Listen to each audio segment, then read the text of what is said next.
And good night, St. Lucia. Good night to all of you out there coming in at the right time. If it's Tuesday, it's time for Keeping It Real. I'm Norbert Williams, your host with you tonight for a loaded show. Boom! That's right, folks. There's so much stuff up here, I had to get a donkey to bring it up the hill. But let's not talk about that. Some people might be offended. You know nowadays how some people are so sensitive. But anyway, of course, usual shout outs because we have a lot going on tonight. Good night to you all over St. Lucia. I know people are always upset with me that I don't shout out the areas. PI, Piero, Viewfort, Choiseul, Canaries, Ancillary, Brooklyn. Well, Brooklyn is not in St. Lucia, but you know, Cap Estate, VG. I met a number of people during the week who say, you gotta shout us out, but you know, I'm sure you'll understand. Tonight is gonna be loaded. Loaded, folks. Of course, gotta say a special good night to those of you out there in the diaspora, where it's much colder than St. Lucia, and you're listening or watching wherever you are. Special good night to you. Brooklyn, the Bronx, Queens, Long Island, Staten Island, Manhattan, New Jersey, Delaware, Baltimore, Maryland, the DC area. You know who you are. Special good night to you. Miami, Florida, and all of you out there in London, UK. So let's just roll right along, folks. Let's just roll right along and get into things. You know, yesterday, myself as well as, I'm quite certain, almost everybody who saw it, St. Lucians at home and in the diaspora, were shocked. They were bamboozled. They were, whatever adjective you can find to describe, outrage, horror. And you all know what I'm talking about. That young girl who was whipped and thrashed and abused for the whole world to see. I'm telling you, I must have watched it 100 times because I wanted to get every minute detail of what transpired, what was said. And I'm telling you, folks, I don't know about you, but if I had been passing at the time, I think it would be very difficult for me to contain myself. That's all I'm saying. That's all I'm saying. Because the level of depravity that the aunt of this young girl displayed and the manner in which she beat her, there is no doubt in my mind that this is not or was not the first time. This is not something that just happens all of a sudden. This woman has some problems. And whatever help she needs to deal with those problems is one thing. But she has to be dealt with and be made an example of by the authorities. And the police should have spoken to her by now. There's no reason why they should not have picked her up, as far as I'm concerned. I've heard many people express a number of different thoughts and what actions they would have taken if they had seen this. But before I go any further, I have that clip lined up for you folks. Now, disclaimer, if you don't want to see it, if you're upset by acts of person on person, give you a few seconds to mute your TV, change the channel, and you can come back in about a minute. So with that said, let's go to that video. You have my shoe in your feet. You know I have to go to class in your You going in my shoe? Huh? I want what? I want what?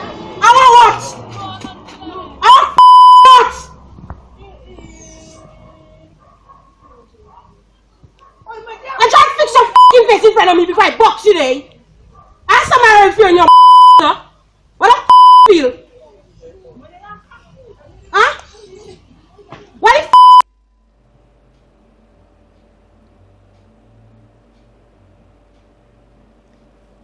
That was that clip.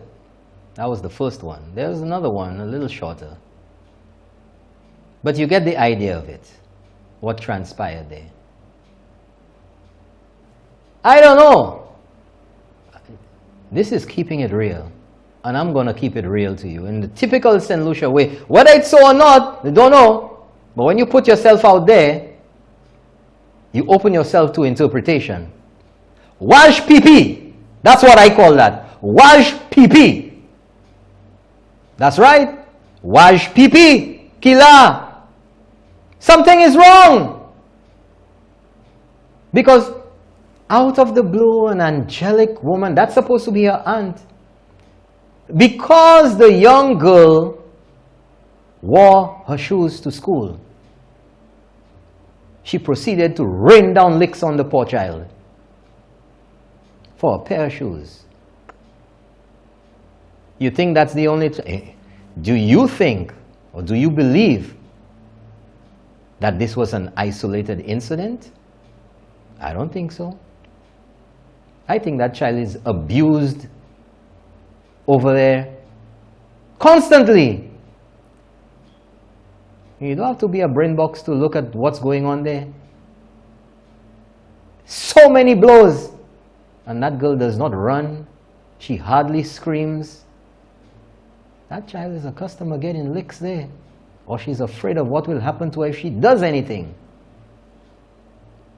Telling you. Telling you. I don't know. I don't know. I don't know. Wash PP. We are left to speculate on what could be the foundation of all of that. All of that. She didn't go ask somebody down the road to buy her a pair of shoes. She didn't go steal a pair of shoes.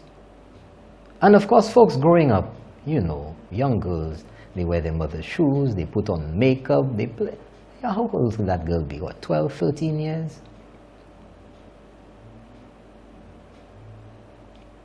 Wore her auntie's shoes to go to school. She didn't go playing. She didn't skip school. She went to school. She got licks for that. Licks! That's all I'm saying on that. I ain't going to say anything else. I ain't going to say anything else. But, you know, let me tell you, folks. Let's move on a little bit. You know, sometimes we talk about situations, about what happens. We project. We come to conclusions. You know, you think about what the outcome of things will be by behaviors of people, by statements people make. And I'm sure you've heard me talk about it before. And I'm sure you've heard others talk about it.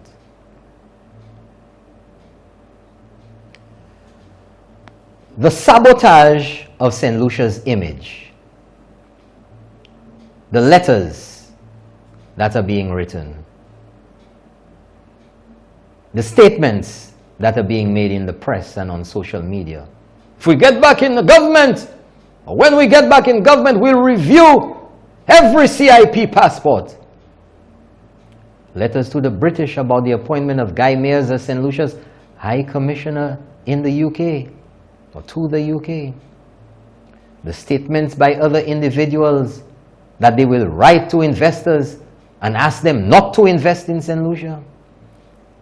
The statements of people out there that Alan Shastney will be Prime Minister over their dead body. And the statements by others that if you touch St. Jude's, or if you do this, or if you do that, there will be no peace. You remember those statements? I didn't say them. I didn't make them. Other people made them. You know exactly who they are because you're in St. Lucia. You're concerned about what happens in this country. And you've heard those statements, those utterances. And as I've said before, what happens when you continue to encourage an environment like this? You keep saying those things. You keep making threats. Doom and gloom and consequences and repercussions, and when I this and when I that, I'll do this and I'll do that. What do you think is going to happen? Well, folks, we've talked about investors not wanting to get involved in a lot of what has been threatened here. They'll be leery. They'll be apprehensive about coming to St. Lucia because time is money and nobody wants to get caught up in court cases, in political brouhaha, unfriendly climate. They don't want to waste time. Apply, come in, get your project going. But unfortunately, there are those who don't give a darn. Sabotage St. Lucia as long as they get what they want, as long as they get their way. And unfortunately, folks, just as has been predicted by so many, I have the evidence. You know, some people will say, I have the evidence, I have it. I have an email here, folks. An email. And that email was sent to an investor. Well, company who is going to be doing work in St. Lucia. They've dialogued with the government, and there's an agreement, a contract. But even after that company received the contract, they got an email. In fact, the date on the email is the 18th of November. But I'm not only just going to read it for you, I want you to see it for yourself, because you know there are those out there who say, oh, Sapavwe! Sapavwe! Put that email up on screen for the whole world to see.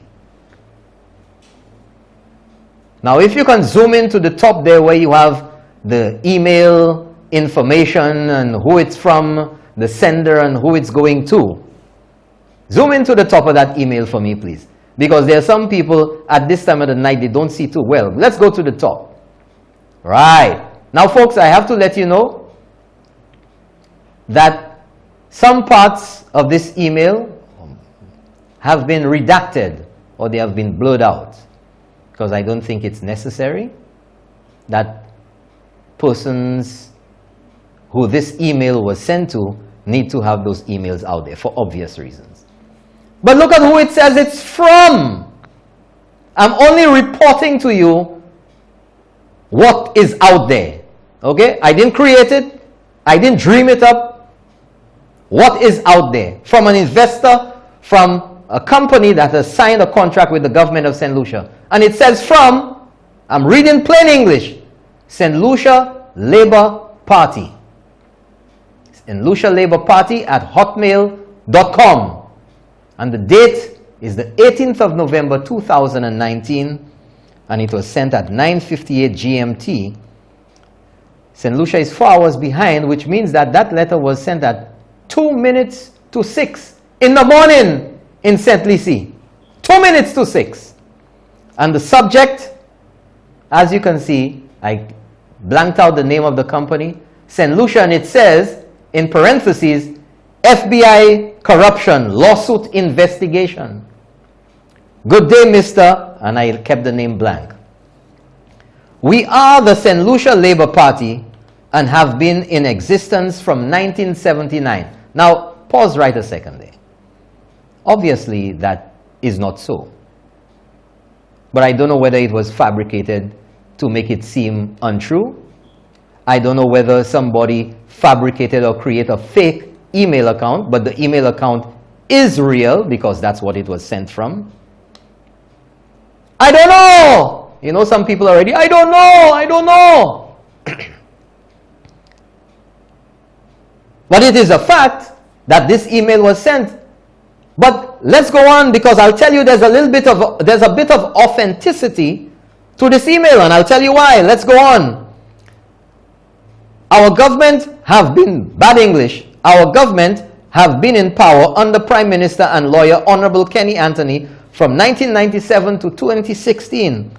Our government would be re-elected in office in 2021 and would end, stop, and cause all operations and payment toward the company blank. We are aware of the corruption and operations of your company with the present government and would be seek legal actions against your company operations.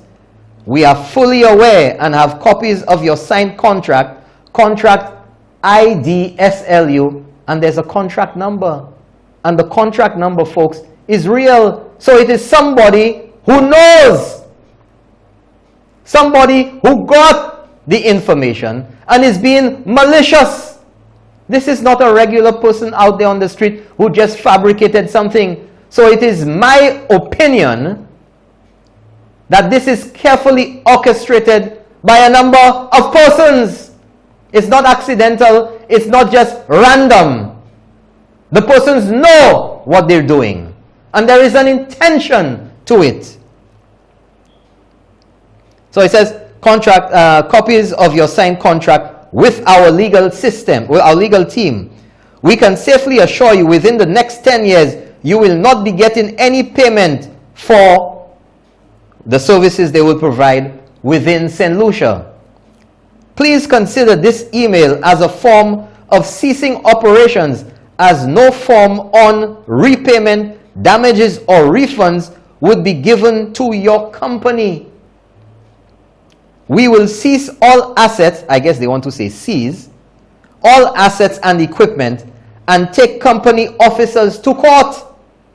Similarly, to previous company illegal corruption on island, like Lambert's company and its CEO. Our government is working closely with the US government and FBI fraud and investigative assemble under corruption government ministers, which your company have entered into signed contracts. Similarly to your company, we have taken a stance against all corrupted practices and government ministers and would be taking them to the USA High Courts and would also be exposing their practices to the general public. Listen to it. I beg you to cease before you become part of the global exposure of international corruption and your company loses its positive image globally. Once again, please cease from your operations. Fail would result in lawsuit. Best regards, executive member of the party. Now, that's what it says. I don't know who it's from. I don't know who's fabricating that it makes it seem like it's from outside. But what I can tell you, what is here, this was sent to a legitimate company which is doing legitimate contract business with the government of St. Lucia. They have a signed contract. And reading through the body of this, folks, regardless of what anybody says, the words which are used are not elementary. The manner in which the thoughts flow on paper are not elementary.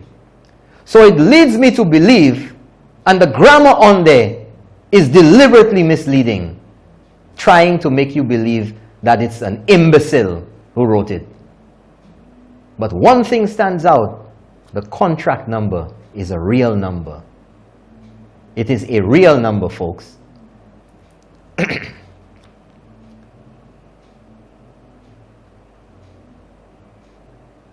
Philip J. Pierre, the leader of the St. Lucia Labour Party, I'm putting this out to you, that this email is out there in the name of your party. Will you come forward and say that you and your party have absolutely no knowledge of this email? Folks, this is as real as it is, as you can see, or as you saw there on screen. Put it up on screen again, because this is directly from the inbox of an executive of that company. Just zoom out a little bit there. Zoom out. You can see the email page is to the left.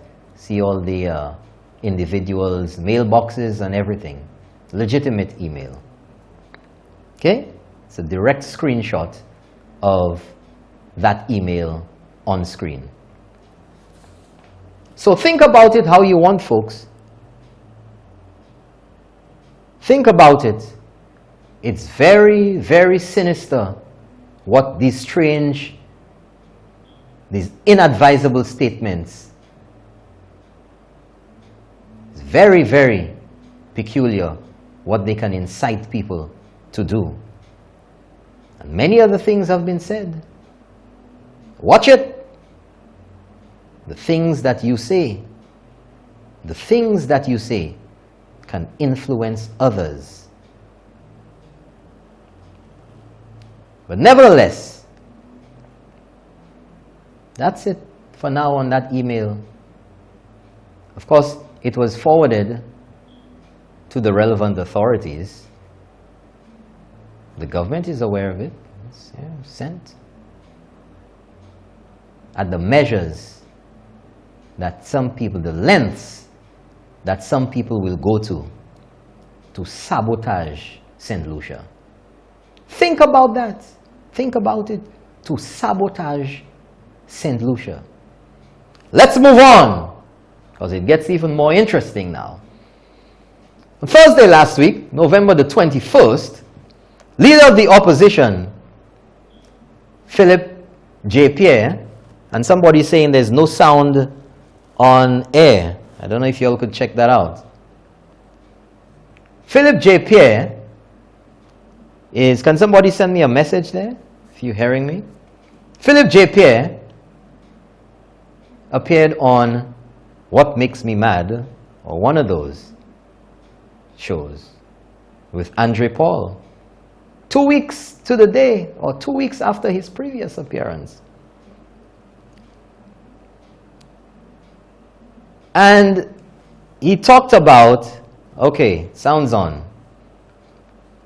He talked about privatization. Well, let's hear Philip J. Pierre. Let's hear Philip J. Pierre. Can you explain to us the role and functions of the Development Control Authority? I'm bringing this up because lately we've been hearing in the news about developments taking place without DCA approval.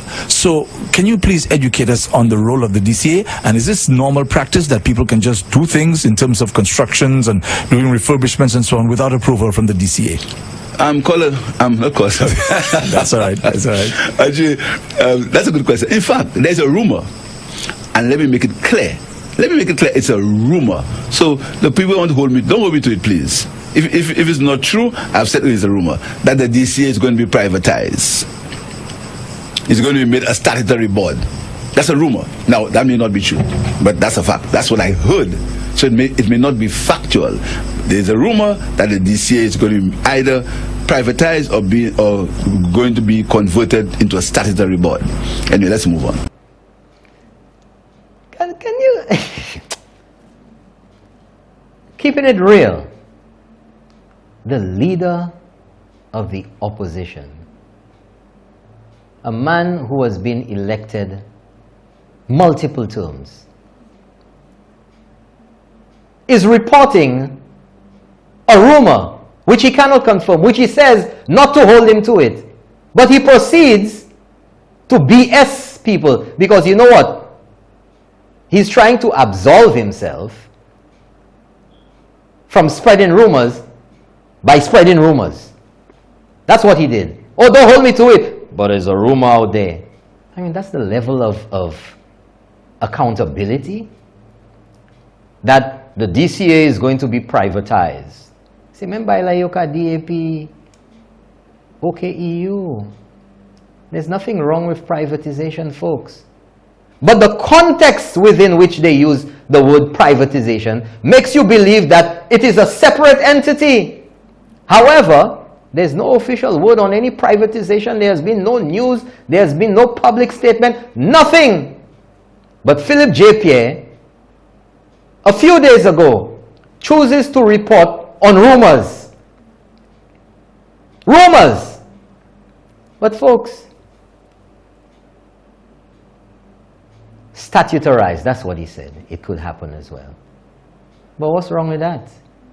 There's nothing wrong with statutarizing.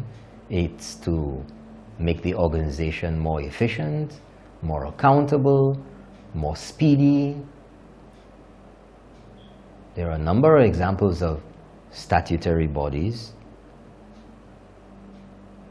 that bear everything for the world to see, for the people of St. Lucia to see.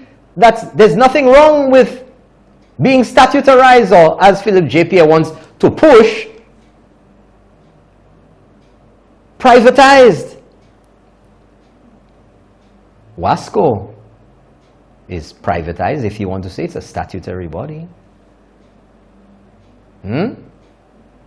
Invest St. Lucia is statutarized. No problem with that. The biggest example of a success as a statutarized body is what? SLASPA. And it's within the law to do that. It's nothing unusual. Philip J. Pierre presided over, when he was in government, WASCO, SLASPA. They didn't disband them. They didn't find anything wrong with them being statutarized. They didn't find anything wrong with Invest St. Lucia or St. Lucia Tourist Board or whatever. The mélange of different entities that the government has. What's wrong with that? But during that the same folks, appearance and interview with Andre Paul,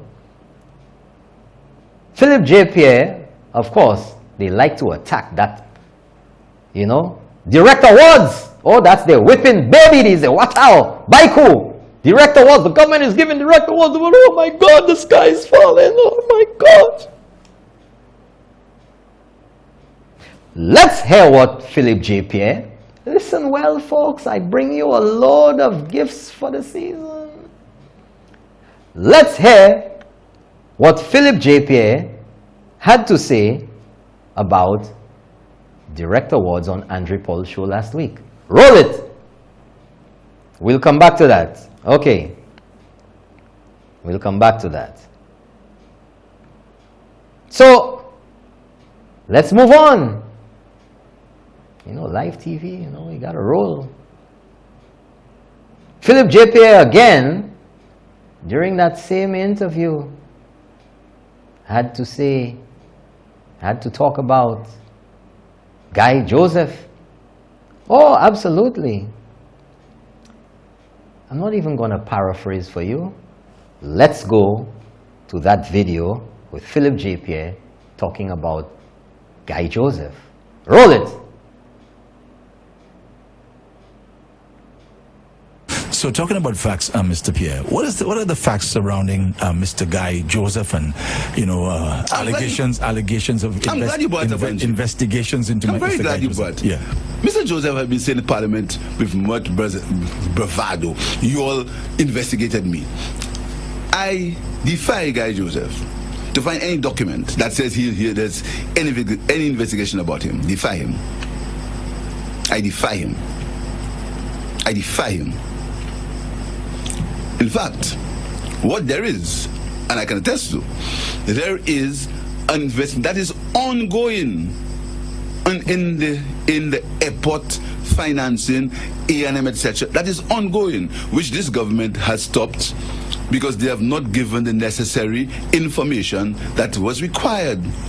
But there was no investigation on Guy Joseph, and I heard you repeat that, and I heard Russell say the same thing. That is not factual at all. The investigation was around the entire airport situation. But not specifically Mr. Joseph? No, it was not. It has never been him. It has never been him. But he believes he can take on the mantle of bravado because he talks the loudest and he makes the most noise. But there was never any investigation in Guy Joseph. I defy him to show it. Never.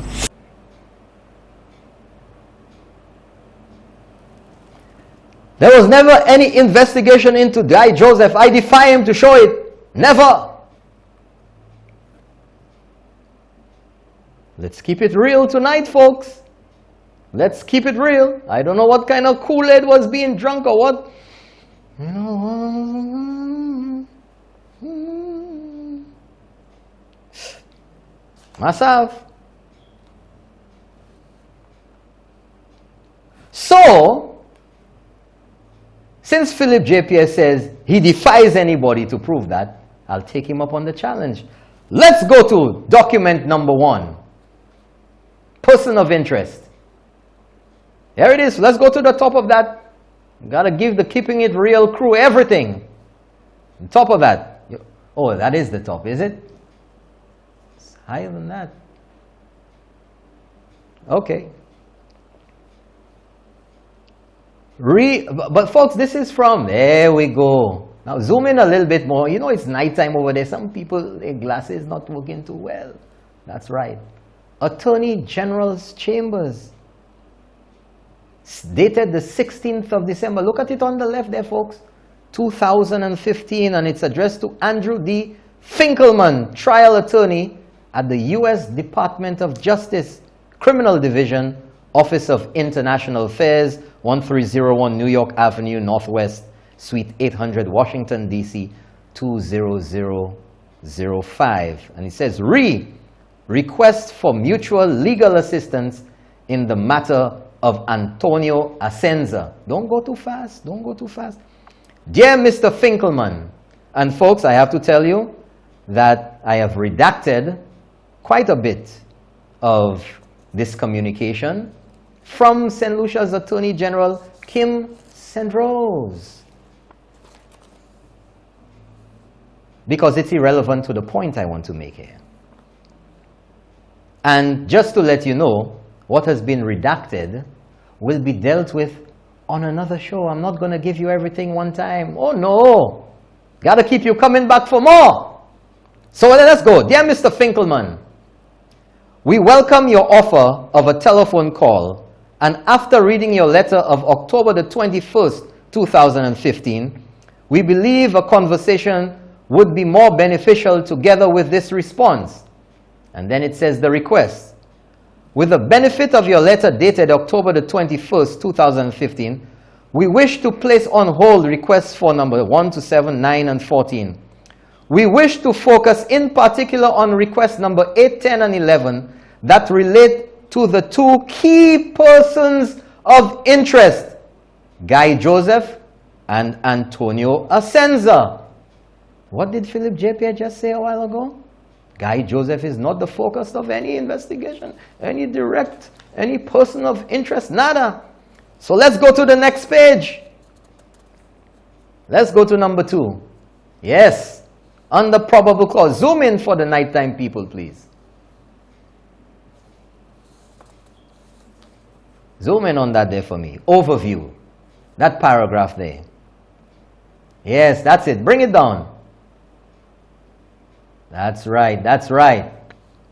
We have attempted to bring further clarity on the subject of probable cause, and that's in inverted commas there, and I would suppose that is a question that they asked them about probable cause. Not only for requests 8, 10, 12, and 13, but also for the entire case. We focus on one subject, material omissions, in one example. Okay, I'm reading the wrong thing there. Oh, under overview. You can't see that, that's why. Overview. The St. Lucia person of interest is who? Guy Joseph, who during the entire relevant time period was Minister of Communications, Works, Transport, and Public Utilities. He was also a member of Parliament for Castres Southeast on behalf of the United Workers' Party. He occupied a position of public officer, and we allege that he is subject to and in breach of the following law. And he says section 4 of the criminal code, blah, blah, blah. But what I'm dealing with here tonight is the statement by Philip J. Pierre, leader of the opposition, that there is no investigation into Guy Joseph. But I'll read it again, under the overview section, It says, the St. Lucian person of interest is Guy Joseph. It didn't say Norbert Williams. It didn't say Peter Flo. It didn't say Coco Flo. It didn't say Maggie 212. Guy Joseph, person of interest. I don't think you can get any more direct than that to me. What do you think? But there's more. Oh yeah, let's go to the next page. Because you see, unlike certain people, I will show you the signature page. Go up for me, please. Mute. Allez, that's right. After the final paragraph there, after your review of this letter, we look forward to a telephone call. I would request that Mr. Lindquist, the investigator, be allowed to participate in the telephone call given his forensic investigations and intimate knowledge of the case.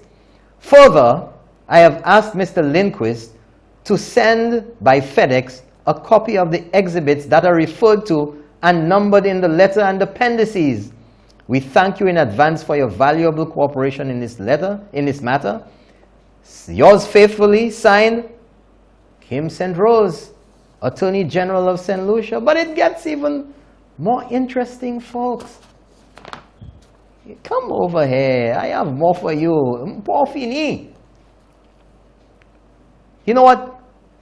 Let's roll back a little bit on that Philip J. Pierre person of interest video, just about 30 seconds from the end, because I want people to hear it again. They may have forgotten. They may have come in a little late. Let's throw that up there for them to hear. 30 seconds from the end. Philip J. Pierre last week. That is ongoing in the airport financing, E09, etc. That is ongoing, which this government has stopped because they have not given the necessary information that was required. But there was no investigation on Guy Joseph, and I heard you repeat that, and I heard Russell say the same thing. That is not factual at all. Pause. The investigation. There is no you can take that down now. There is no investigation into Guy Joseph. This is not factual at all. Page 2. The St. Lucian person of interest is Guy Joseph from St. Lucia's Attorney General on the 16th of December 2015, Kim St. Rose. Philip J. Pierre, as he has touted many times in the House and elsewhere, was the Deputy Prime Minister. He sits in cabinet. And even if he may not have been, maybe he was under the weather that day and he didn't attend cabinet, he wasn't around. He was back eventually as a minister of government, a senior minister of government, the Deputy Prime Minister. He had to have heard about this. He deaf, he blind, he sourd, he kabwe. You answer those questions for yourself. But Philip J. Pierre says there's no investigation, but hold on. Not just, no, folks. I can come better than that. Not only did the Attorney General write that letter, I have information before me. A cabinet conclusion number 411 of 2012. Appointment to conduct forensic investigation. And that cabinet had confirmed the appointment of Mr. Robert Lindquist for the purpose of conducting a forensic investigation on behalf of the government of St. Lucia. The Attorney General, after consultation with the Prime Minister, will act on behalf of the government in this regard. And Philip J. Pierre, member of government, Deputy Prime Minister number 2, sits in cabinet, does not know about this. There are minutes from cabinet. Something as major as this must have been discussed with the Prime Minister. This is some serious business. And Robert Lindquist, folks, listen here. Robert Lindquist was paid Almost 3 million EC dollars to conduct this investigation. 3 million EC dollars to conduct this investigation. There's hardly any information in the Attorney General's chambers and in my lady's chumba. Anywhere. But hold on. It gets better. It gets better or worse.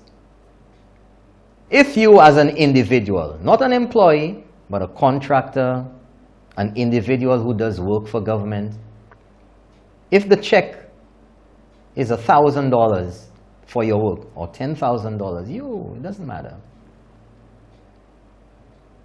If it's for $1,000, when you get that check, it's for $900 because they tax that before you even get it. And if you're a corporation, it's corporate tax on there. But Robert Lindquist, being a foreigner, conducting business with the government of St. Lucia, is supposed to have 25% withdrawn from that check as withholding tax. But you know what, folks? Guess what? I bet you can't guess what. No taxes, no withholding. And there is no evidence of any withholding or any authorization not to withhold taxes from Robert Lindquist. Nada. Lots of questions to answer in that. But there's no investigation into Guy Joseph. But the person who was paid somehow magically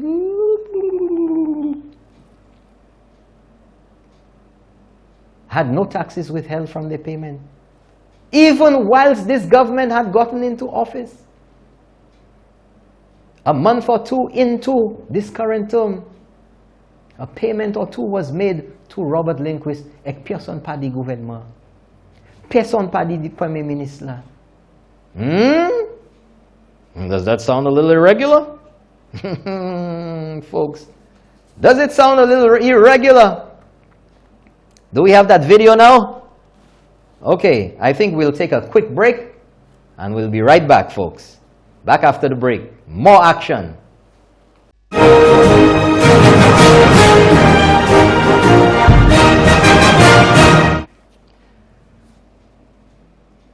Well, welcome back, folks. Welcome back. We had a little situation with getting you the right file because I wanted things to be in sequence.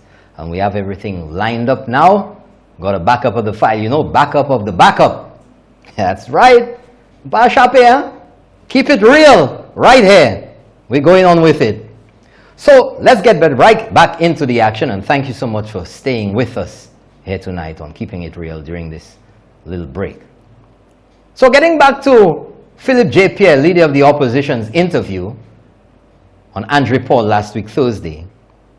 So, you know, there's been lots of talk about direct awards.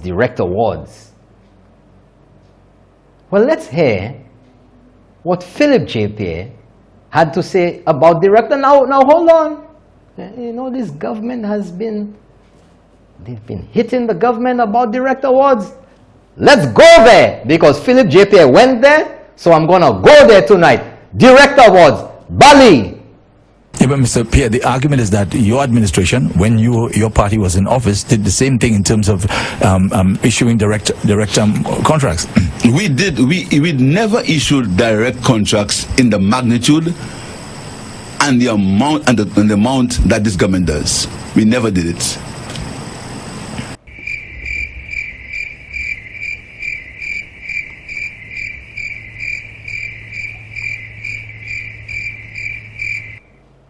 All right. Utanli kuma. Ezotanli. Okay, that's what I want up there now, folks. So look at the years now, folks. Now what I want to be fair to everybody, the opposition and the government. Now you see on the right of your screen there, a number of red dots. And you see a number of green dots. I didn't want to make the green yellow to represent the government's color, the United Workers' Party, because some people would have difficulty seeing yellow on white, you know, tonight. So let's look at the first red dot and that is 2012 to 2013. The SLP came in, won elections in November, I believe, December 2011. So we'll cut that out, you know. Philip JPS said, we never gave as many direct awards as this government is giving. So look at the 4 red dots there to the right and look at the years, 2012, 2013, 2013, 2014, 14, 15, and 15, 16. 4 years for the SLP. I did the math for you folks. That equaled 426 direct awards. 426 direct awards, totaling $285.2 million. St. Lucia Labour Party administration, last one, which average, if you divide by 4, those of you remember your maths at school, $71.3 million in direct awards per year, average. United Workers Party comes in 2016.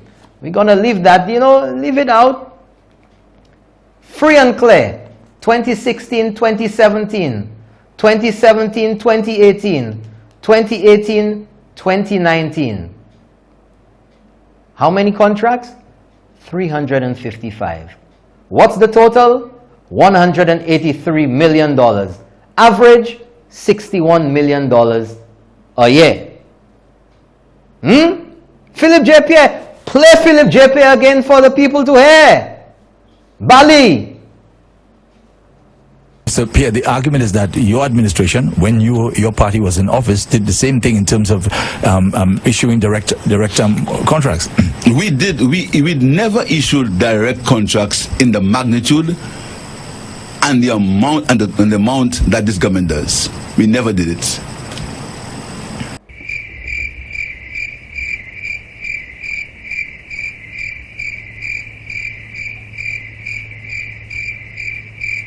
Now leave the graphic up. Now folks, you can see the totals for each year, the number of contracts that were given, and the totals.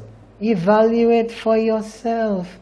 Is what Philip JPS said last week on Andre Paul's show keeping it real? Did he keep it real with the people of St. Lucia? Did he keep it real? I don't think so. I don't think he got his number. I don't think he has his marbles right. Not at all. Not at all, folks. Any way you cut it, the number of awards average per year, the total average per year, no way. But did anybody give the SLP twaka for their direct awards like they're doing now? Oh, we never, and Philip JPA is making it bad. Oh, we never gave as much or so much. So, oh yeah, you can take that down now. It's the words and the numbers speak for themselves, and Philip JPA is a numbers guy. That's basic math. Can I add? You can work that thing out on your fingers, you know. But let's move on.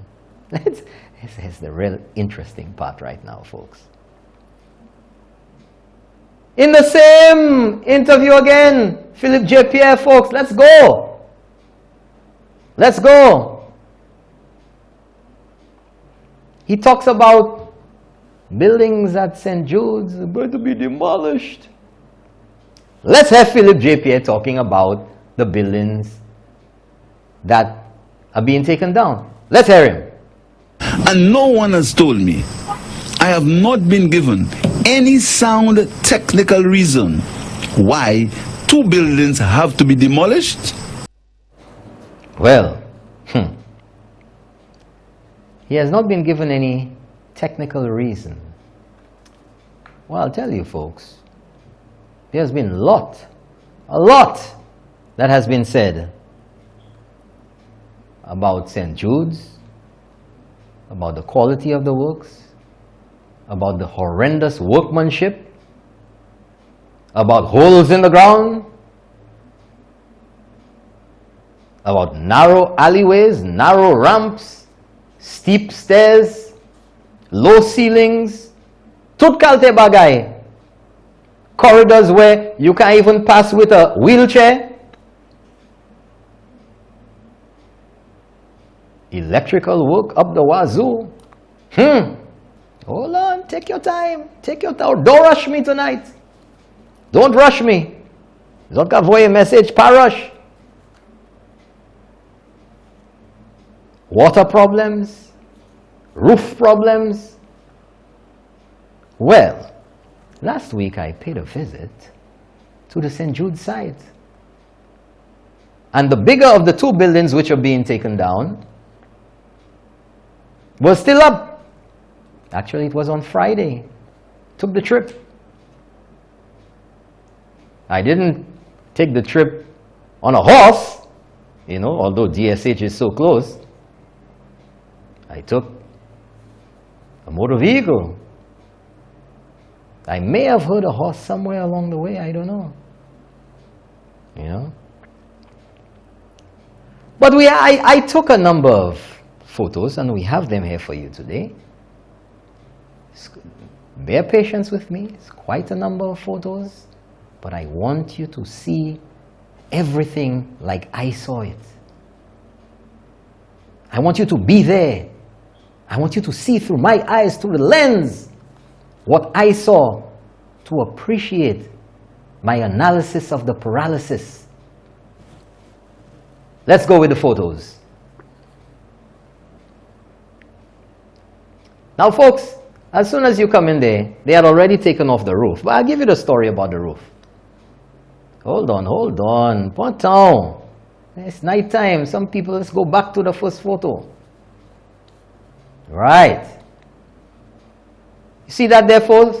Some metal beam or whatever you want to call it, support structure.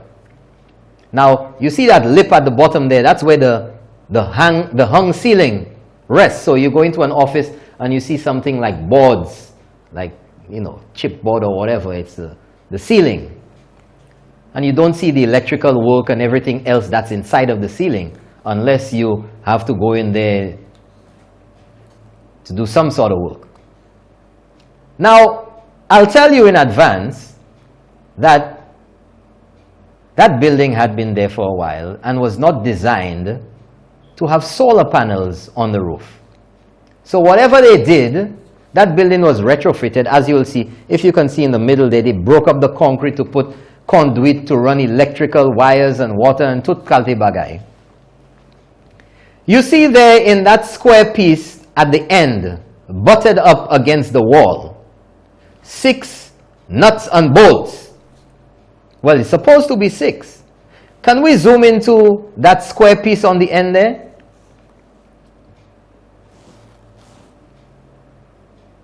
Almost.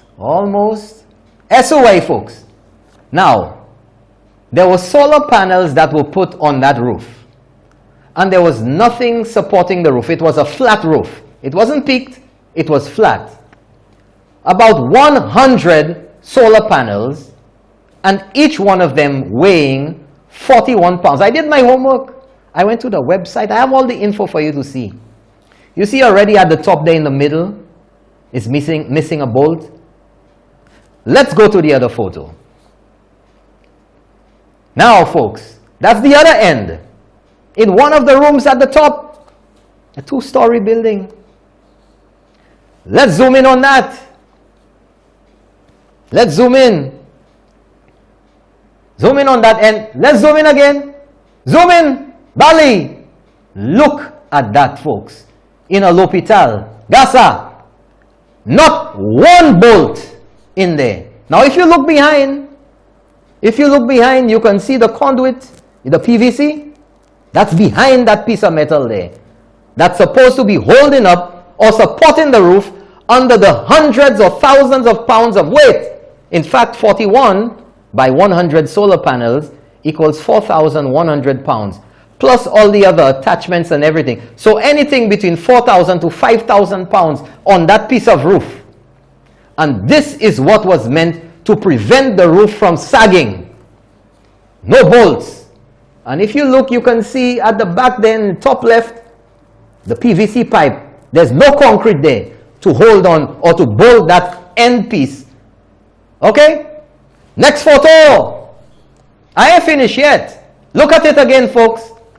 Now I want you to see what this piece of metal, which is supposed to support all of that weight, including the roof. Look at what it's just resting on a 1 3/4 piece of concrete that they just cast there. There's no reinforcement, no nada. Can you imagine a hurricane, the weight of that time with people in there? And that was the dialysis building where some of the most vulnerable people come for attention at the hospital. Next photo. Uwaikuma, lot angle. You see that?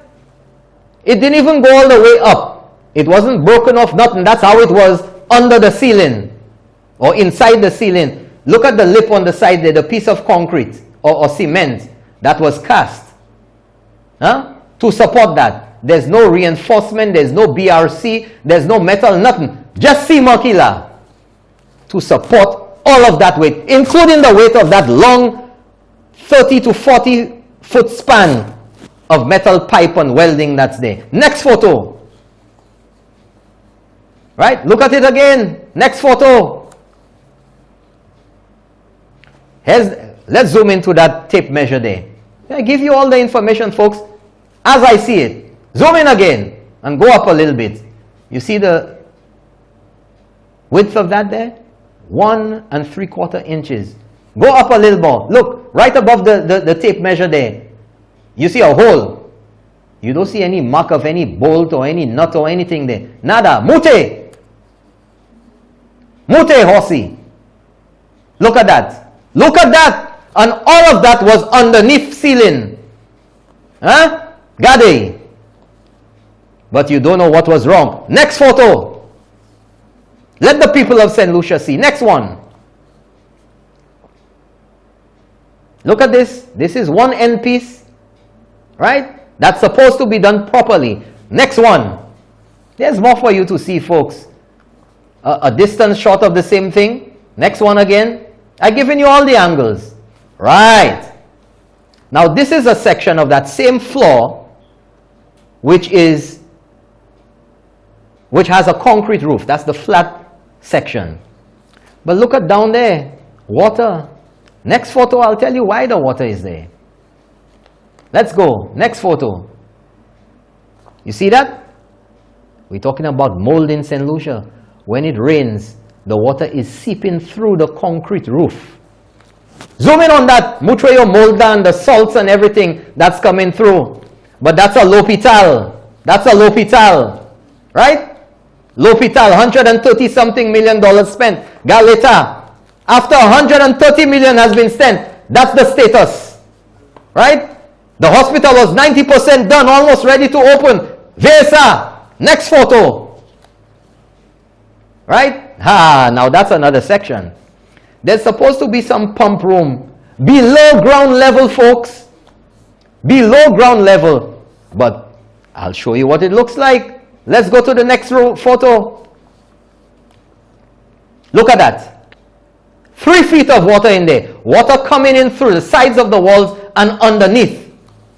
But that is a hospital that was 90% ready to go. And according to the member for Labrie, in the House of Assembly, on more than one occasion, man just go buy chemical and get some bleach and clean that and is ready to go. Galeta Plasla. Next photo. I'm letting you see it. I'm giving you all angles. Huh? Galeta, sir. And it's supposed to be a pump room. Now remember, folks, remember, supposed to, St. Jude's was destroyed by what? By fire. Leave that in your mind. Let's go to the next shot. Now, on the right, folks, is where that pump room is that you just saw with all the water. You see that bush there? That grass? Right. That is, you see the window level? So, the bottom of that room is below ground level. Next photo. And that's another shot, another angle. Right? Look at the room, that room there. You can see the white button out between the green and the footpath light there. That's to show you how low it is, below ground level. Next photo. There it is, a closer shot. Right? Next photo. Next photo. That's a random shot there. You have another photo? Ah no, Pape. Are we there yet? Zoom out on that, folks. Well, that, folks, is a photo of one of the solar panels. Right? One of the solar panels. Let's go to the next shot. All the info is there. Ah, that's the shot I wanted you to see. From up above. Right? Look at the room. Look at the pumping equipment down there. A badlo in a hospital where you all had already spent $130 million. Rain falling. Huh? Water seeping in from the sides. I can bar 3 feet of water there. And the men on site now, if you look to the top, you see like a little drain they had to dig out for that water to drain out of there. And the roof was removed. And if you see, can we get the next shot? Is there another shot?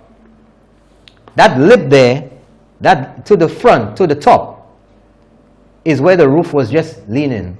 With all of the talk, you know, all the hoopla they made, all the experts they had on climate change, and they trips in all over the world, St. Lucia leading the way. This was hurricane proof.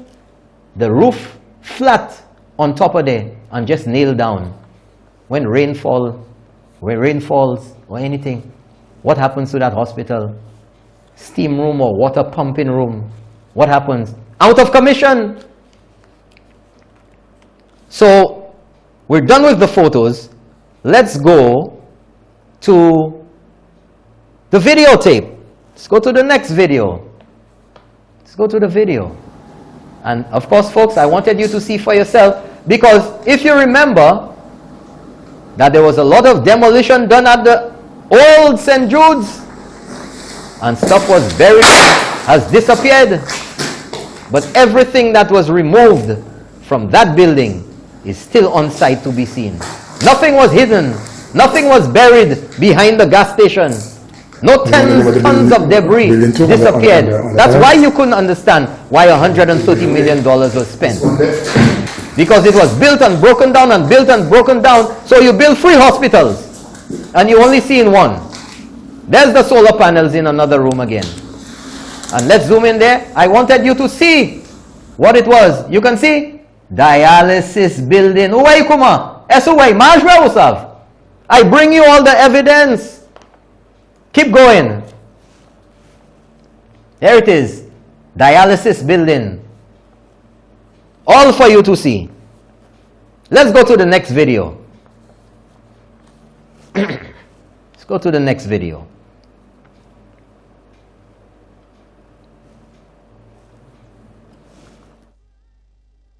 Ready?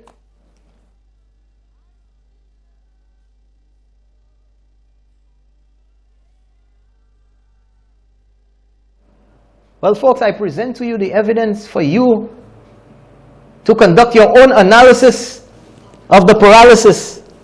Okay, that other video is not playing for some reason, but you get the idea. It's basically the same building, just showing you the roof that was taken off, the materials, everything else associated with the solar and everything else. So we can come back to me here. Yes, there you go. There you go. So now, folks, I've given you that. It's keeping it real here tonight. Keeping it real. That's right.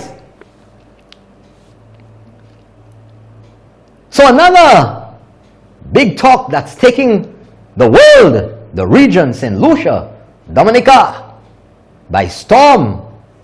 Oh yeah, by storm. Is the Al Jazeera report last night. Diplomats for sale. Diplomats for sale. Well, you know, we had our thing. Roro may say, me Roro, back and forth. But I'll give you the piece of the Al Jazeera report that pertains to St. Lucia. You can go online and watch the whole thing. It's going to be played for the next week. It's even on YouTube. So folks, let's go to that clip from Al Jazeera about St. Lucia. Roll it, man! Are paid will qualify people with no connection, no experience, but who are international criminals or who need, for some dubious reason, the protection, the shield of diplomatic immunity. And they buy it, which is a scandal, an international scandal. Jeffrey Robertson was involved when the abuse of diplomatic passports first became known. He acted for the wife of a wealthy Saudi. She sued her husband for a divorce settlement in the British courts. But Walid Jufali didn't want to pay. So how do you get out of a law that everyone else has to obey? Very simple. Sailed off to St. Lucia. And lo and behold, in no time, he was made the ambassador to the International Maritime Organization. And he never turned up. For 2 years, he never turned up. And yet, when his wife properly made an application for money, he claimed immunity, diplomatic immunity as a shield. Now, that was obviously outrageous. A British court eventually agreed with his former wife. Diplomatic immunity didn't apply in a civil divorce case. St. Lucia featuring. It all started with St. Lucia. That's why it started in the Al Jazeera report.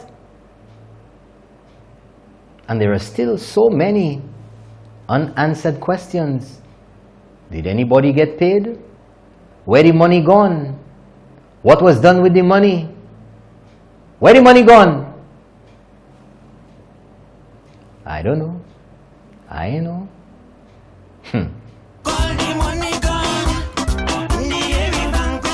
Oi, Philip.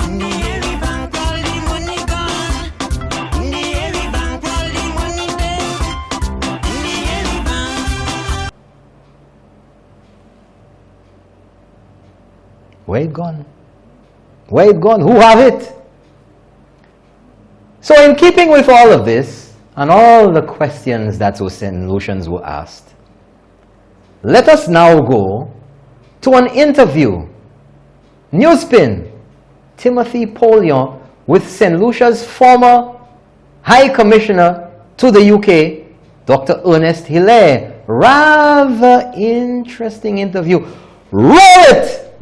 What Dr. Jufali is getting in return is a St. Lucian passport. He has St. Lucian nationality, unlike Bill Gates and the people he made reference to. Does he have St. Lucian nationality? Doesn't he have a St. Lucian passport? But there's a difference between having a passport and having St. Lucian nationality. Okay, but doesn't he have a St. Lucian passport? Well, I mean, you'll have to have the official authorities about it, but if you're having a conversation, you are our British High Commissioner. All right, to London. You're High Commissioner to London. You should be in a position to answer that particular question, whether he has a St. Lucian passport or not. No. What I'm saying to your team, I was trying to explain to you, and let me answer first with the point I'm making you. There's a difference between having a passport, which is to facilitate official duties, and necessarily having nationality. Okay, what's his status? I want you to make that point. What is his status? He's our representative to the IMO. Okay, apart from that, does he have a St. Lucian passport? Against him, like I said, the authorities alone can speak about those issues. No, I'm not sure it's in my place. No, but if you're having a frank discussion... Put it that way, Tim. I would see nothing wrong in Dr. Jufali or anybody who has official status being granted a diplomatic passport. Because it is to facilitate the conduct of their duties. Okay, but does he have a diplomatic St. Lucia passport? Tim, again, I'm explaining to you. I'm not the one to reveal that. I mean, they are the persons who are best going to make those announcements. I'm not going to announce all the people I know. I can tell you, I know a lot of people that have diplomatic passports and have had it for many years. It's not my place to make that announcement. That's what I'm saying to you. Okay, because I don't want it to appear, sir, that Dr. Jafali is interested in St. Lucia to the extent that he does not want anything in return, that he's so altruistic in terms of his love for St. Lucia. Well, again, I don't know how much I can convince you about that. But on the other hand, Tim, of course, if someone is going to invest, and as much as they're going to have philanthropic notions, they are investors and they think that they can make a profit, because it's never always entirely a charity. Somebody might say, look, an investment can bring their return on investment of 10%, but in a country it might only bring me 2 or 3%. So it's not a big money maker for me, but I wouldn't necessarily want to set up an enterprise where I lose millions every year. I mean, there are different levels of consideration one can give. One can give a grant of, say, $5 million, and the grant is at the foundation of things can happen. People do make those grants things in the world. Any final comments from you, Dr. Hilaire?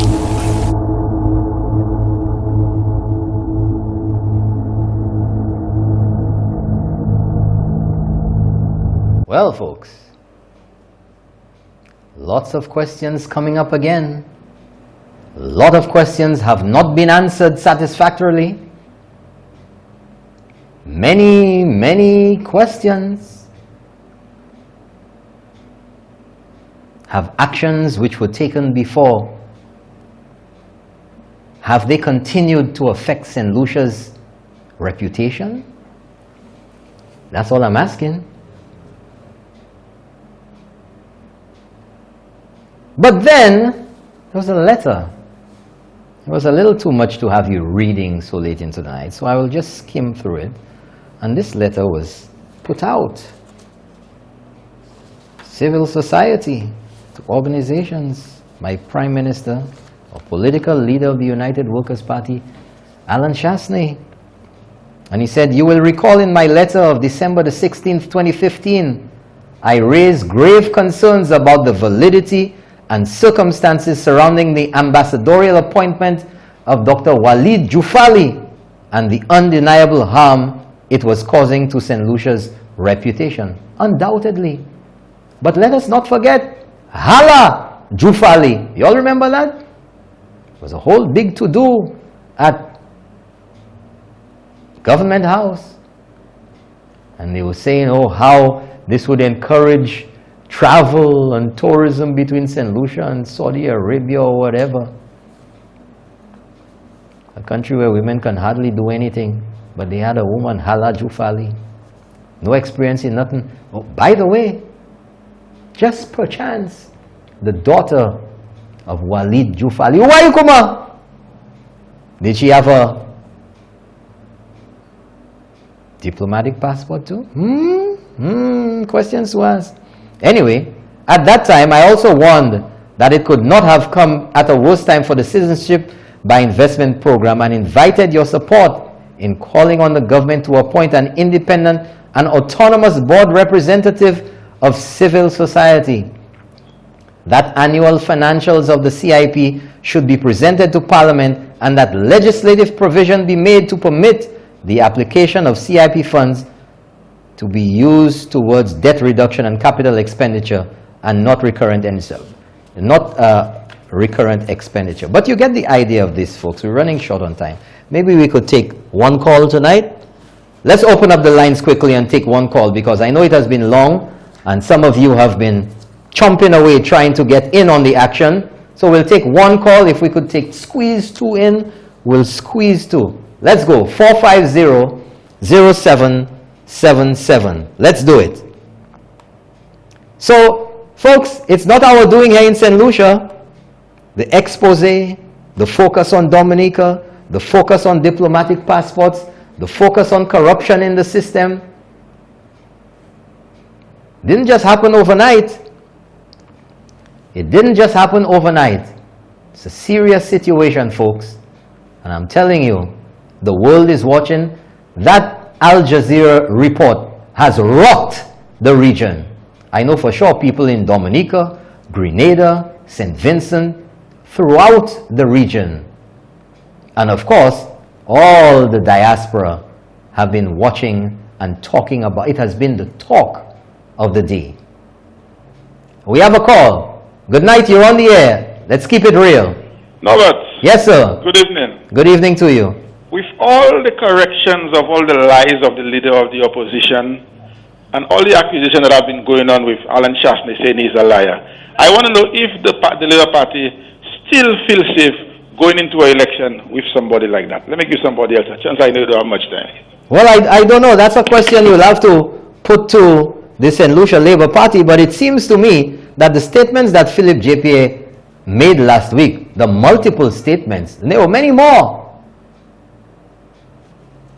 seem to have come from a very uninformed place. I don't know. I'm just saying. Pamwekidi, my analysis of the paralysis is that something is very wrong. It's not in tune with what's going on. It's not in tune with the reality. It's not in sync with the information that's out there, with the evidence, with the facts, as we all know them. Deputy Prime Minister at that time, was he not involved? He didn't know about the investigation. He didn't know about Jufali. He didn't know about Grindberg. What did Philip JPA know? Because it doesn't seem like he knows anything about what happened, but he's making categorical statements. So something wrong. La, la, la, la, la, la, la. Something not right. Anyway, folks, I think that'll be it for tonight. You've had enough to digest, and I'm sure in the days and weeks ahead, more, especially right here on Keeping It Real. Remember those redacted pieces from the Attorney General? I got more for you next week, Tuesday. Don't you miss it. Right here, Keeping It Real, Hot 7, 8:30 p.m. Don't you miss it. That's it for tonight, folks. I'm Norbert Williams. Good night.